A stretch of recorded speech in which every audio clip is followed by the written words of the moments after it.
Hello to you all. You are watching Close Up. I'm Celeste Damso. As usual, we have brought you two stories. Stick to the show and find out what we have compiled.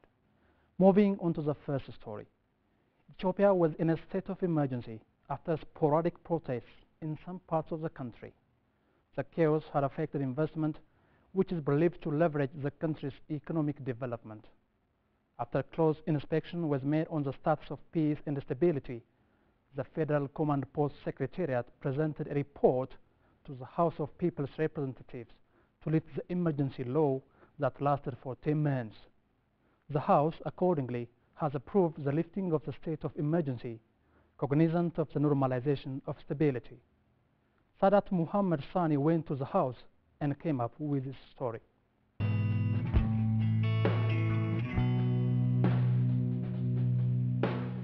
Ethiopia declared a state of emergency following months of sporadic protests and chaos in some parts of the country, which eventually turned into violence. The violence affected normal day-to-day activities of the public in the affected areas. Unfortunately, it went on attacking investments which are believed to contribute a lot to the country's socio-economic development. To contain the disorder in the normal security status, efforts were discharged at all levels, but did not bear the desired result. Consequently, the ministerial cabinet convened to declare a 6-month state of emergency on October 8, 2016, since things cannot be handled with the regular laws.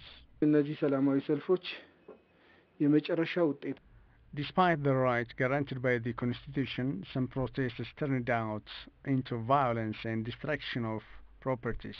During the unrest, security forces exchanged gunfire with illegal protesters. Therefore, the instability in some parts of the country forced the government to declare the state of emergency. A command post was set in place to follow the implementation of the state of emergency. Regional and federal security forces were mandated to restore peace and security in the country. Before declaring the state of emergency, we had been facing loss of human lives and destruction of public properties, as well as private properties, but after the decree, we stopped the destruction of human lives and properties. Making close inspections over the status of peace and security in the affected areas, the Command Post Secretariat was confident to provide a report to the House of People's Representatives Extraordinary Session to give an end to the imposed state of emergency for the past 10 months. The report indicated that the security and stability of the country is now in a better shape. The situation we have now is far better, comparing what we had before 10 months. Now things are improving and can be controlled by the regional security forces, such as the police. It is also to be recalled that the emergency law first set for 6 months was extended for 4 more months back in March.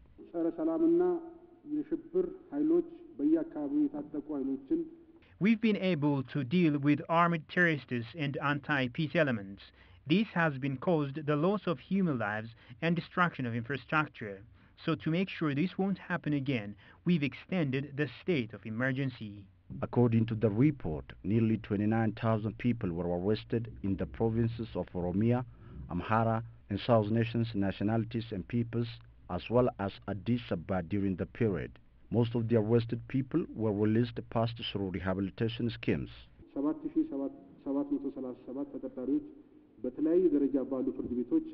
7,737 of them are currently on trial over charges of taking part in violent and criminal acts during the unrest, while 21,000 suspects have been released after attending renewal training, and most of them are now cooperating with the society to safeguard the peace in the country. Ethiopian Minister of Defense says in the past 10 months, federal and state security forces have gained a valuable lesson in working together in a coordinated manner. We've developed a future plan to handle a situation like this. The incident has also helped us to build the capacity of our local and federal security forces. Regarding the state of emergency, Minister of Government Communications Affairs has briefed the diplomatic community in Addis Ababa. Wide range of consultations took place with youth, women groups, traditional elders, and civil societies across the country. Youth revolving fund of 10 billion per was rolled out. Serious investigations were conducted to address the mass uproar on the increasing tendency of corruption. In order to widen the political space and promote an in-depth discussion, inter-party political dialogues were launched. The minister has assured the gathering that the government will leave no stone unturned to address public concerns, including the development of democracy. As we always say, the democratic dispensation in our country is a matter of survival. Therefore, the government leaves no stone unturned to address the issue of good governance, sustainable and equitable development, as well as democracy. You have a strategic partner to count on this part of Africa. Ethiopia is committed to continue to be a linchpin for stability in the region, no matter the challenge. State Minister of Foreign Affairs Hirut Zamana has also expressed gratitude for the diplomatic community for their confidence on the leadership ability of the government to overcome the situation. She has mentioned that the fact not a single foreign company has left the country over the state of emergency period.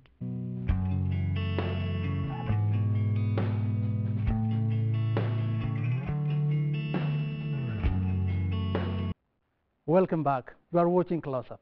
I'm Seleshi Damso. Here comes the second story. The Horn of Africa region is well known to be the origin of humanity with its impressive archaeological findings.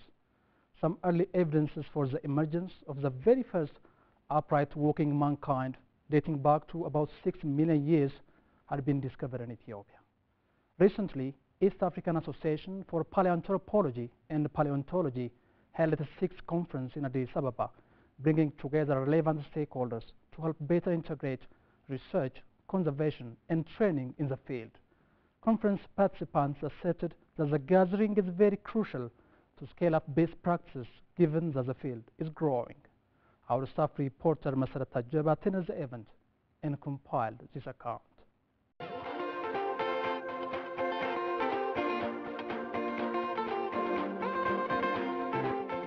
East Africa region is renowned for being the origin of humanity. What is more, previous impressive archaeological findings in the region create a platform for this area of study, particularly some of the earliest evidences for the emergence of the very first humans in upright walking dating back to about 6 million years ago have been discovered in Ethiopia. Ethiopia's role and place in the field of paleoanthropology is truly unique. Some of the iconic fossil specimens known date in the history of paleoanthropology, including Lucy, Salam, and Ardi, were discovered here in Ethiopia.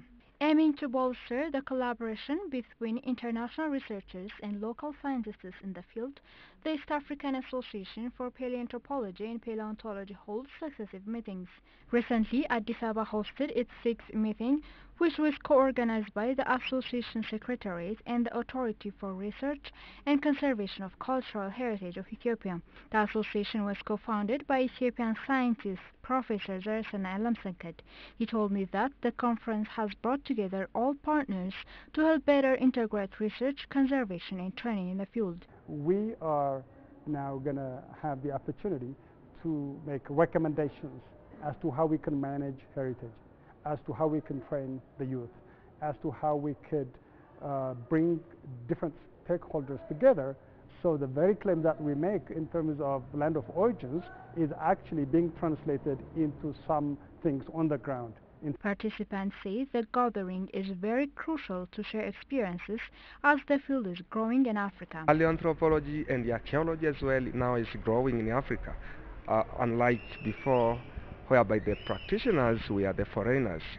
Because of that, I think for the case of knowledge sharing, I think this conference is bringing some positive signatures to the community awareness about African heritage resources.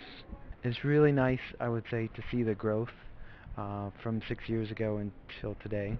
So I've gone to this conference for everyone except the very first one 10 years ago, and this growth it's in general continuing. So I think it's really important to see researchers and students, particularly in East African countries, have an opportunity to show off their research and engage in scientists in the international community. In line with this, participants say it's very rational to have the conference here giving credit to the resource. As much as it's important for having students and scientists in East African countries like Ethiopia engage in this community, it's also important to give credit to the resources that the field has available here and the wonderful care that's given to them by the museum here. It's essential to have such a conference in Ethiopia, I agree with you, because there are so many researchers, so many groups of researchers working in Ethiopia and so many new discoveries over the last few years. So I think this is the best place where to organize such an international and important conference. Professor Tim White has been working in Ethiopia since 1981. Witnessing tangible changes over the years, he says Ethiopia is leading Africa in the field. I've been here a long time, so I've seen a lot of changes, and one of the biggest changes I've seen culminates in this conference. It's an amazing display of Ethiopian expertise, Ethiopian resources, and Ethiopian management. This country should be very proud of what's happening here. We are already leading all of the other countries in Africa in this regard. Ministry of Culture and Tourism should promote discoveries as they have touristic and economic value in addition to their scientific significance. The Ministry of Culture and Tourism is a crucial foundation for not only tourism but also scientific research. And if we can integrate these for the nation, we can build knowledge, we can build scientific infrastructure, and we can bring tourism. So the consequences would be economic as well as scientific. It's a beautiful topic because Ethiopia, as this essential place where humans came from, has all the resources, not just the fossils. Groups of researchers working in Ethiopia and so many new discoveries over the last few years that I think there's really a very strong dynamics in Ethiopia, actually, brought by Ethiopian people first and brought also by international teams of research. The Ethiopian government is working to boost the required facility and the capacity of skilled manpower in the field. Works are underway to expand and support the field to help make the country a top tourist destination. The government is working on capacity building and infrastructural development, helping the tourism sector as a result. We have sponsored our experts to go to international schools for further training and education. We also allocate budget for research in the field. During the conference, numerous scientific papers pertaining to heritage research, conservation, management and development were discussed. Ethiopian paleoanthropologists who presented their papers said the platform has created an opportunity for them to further build their career and share experiences. It's a great privilege for me just to present my papers in front of the world-known giant scientists. So it creates me, just an opportunity just to work more on the heritage of the Eastern Africa. And then at the same time, it can also give me, a chance to have a conversation with the scientists in the fields of study in which I engaged. I would say that's a great, pleasure for the young scholars like us. We are sharing a number of, information and data and experience. Professor N said these young Ethiopian research findings were substantial. They were excellent and they were really integrated into larger groups of research, and I think we could easily see that They are completely, you know, their research is completely up to date, and most of them have broad experience of field research and lab research in Africa and abroad, and that they are really, really at the top level of research.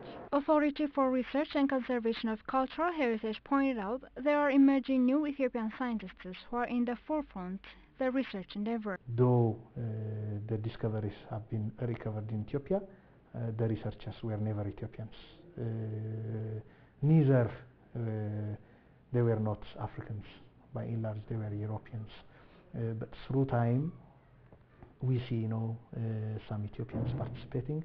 But this time around, predominantly, we can even see lead researchers who are Ethiopians or Africans. Ethiopia and East Africa region are well known for being the origin of humanity, and especially Ethiopia, Kenya and Tanzania are well known for paleontological evidences like this one. The research output registered in Ethiopia is phenomenal, showing the potential of the nation is indeed huge.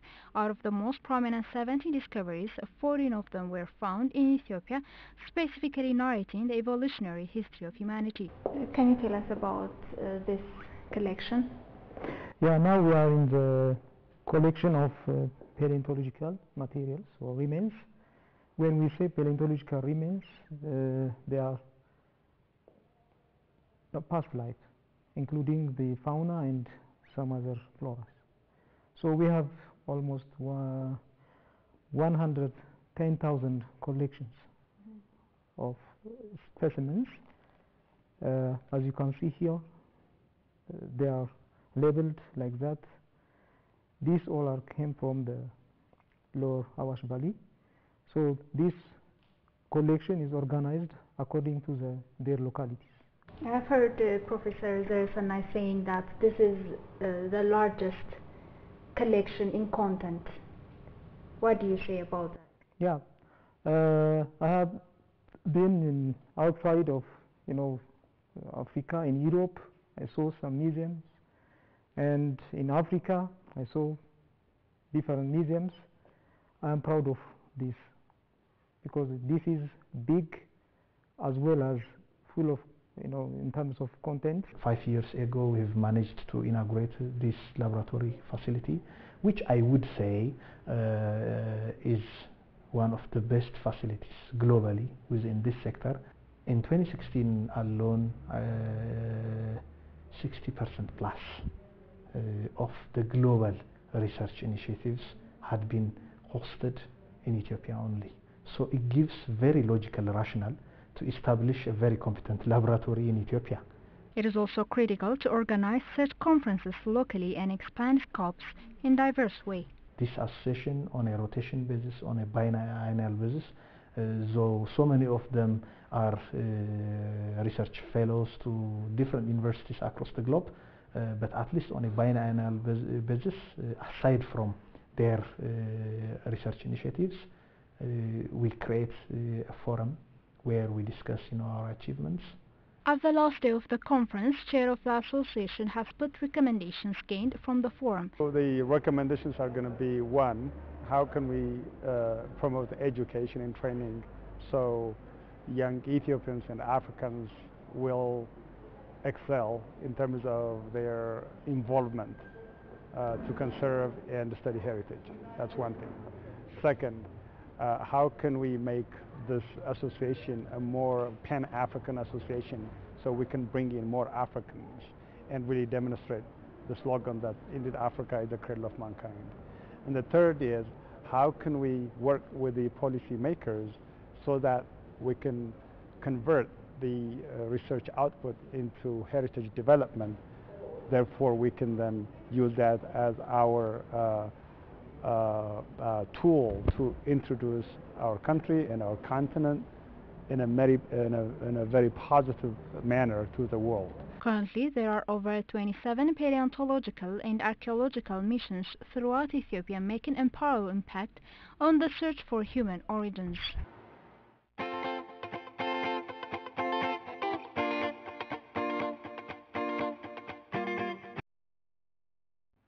That was all we have for this week's close-up. Many thanks for watching. and do join us next week same time. It is goodbye from me, Seleshi Damso, and the rest of the Close Up production team. Goodbye for now.